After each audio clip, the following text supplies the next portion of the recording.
Սիրելի հայրենակիցներ, հերթական տարին 2014 թվականը մոտենում է իր ավարտին,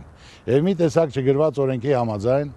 յուրաքանչյուր ոք հենց ամանորի նախաշեմին, հին տարին ճանապարհելիս ու նոր տարին դիմավորելիս մի պահ կանգ է առնում և մտածում արածի ու չարածի մասին,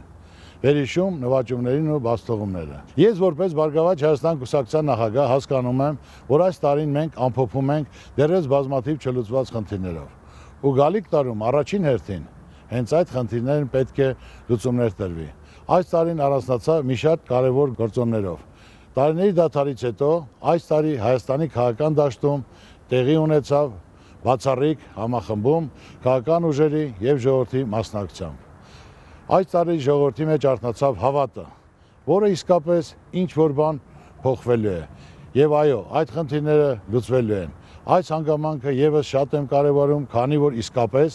ամենակարևորը մարդկանց մոտ հավատի վերականգնումն է։ Նոր տարին մենք պետք է սկսենք նոր հավատով ու նոր գործնական ոգով, համոզված, որ ամեն ինչ լավ է լինելու, որ բոլոր խնդիրների լուծումները մեր ձեռքերում են։ Ինչպես յուրաքանչյուր տարվա իմ ամենօրյա ուղերձում, այս տարի ես ևս իմ առանձնահատուկ շնորհակալությունն ու շնորհավորական խոսքն եմ ուղղում հայոց սահմանը անառիկ պահող հայ զինվորներին ու նրանց ընտանիքներին։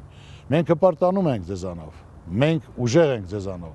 2015 թվականին լրանում է հայոց մեծ ցեղասպանության 100-ամյակը։ Ես կուզեի, որ հենց այս տարին դառնար համահայկական համերաշխության, հայկական մեծ ներուժի վերածնունդի և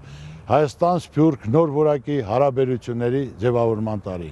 Եվ ես այսօր և շատ այլ հարցերում պատրաստ եմ լինել թե նախաձեռնող և թե կազմակերպիչ։ Եվս մեկ անգամ շնորհավորելով ամանորի և Սուրբ Ծննդյան տոների կապակցությամբ մաղթում եմ, որ հենց այս 2015 թվականին մենք վերջապես հասնենք այն կարևոր փոփոխություններին, որոնց համար այդքան պայքարել ենք, միասին և վերջապես սկիզբ դնենք Հայաստանի նոր դեպի զարգացում տանող ճանապարհին։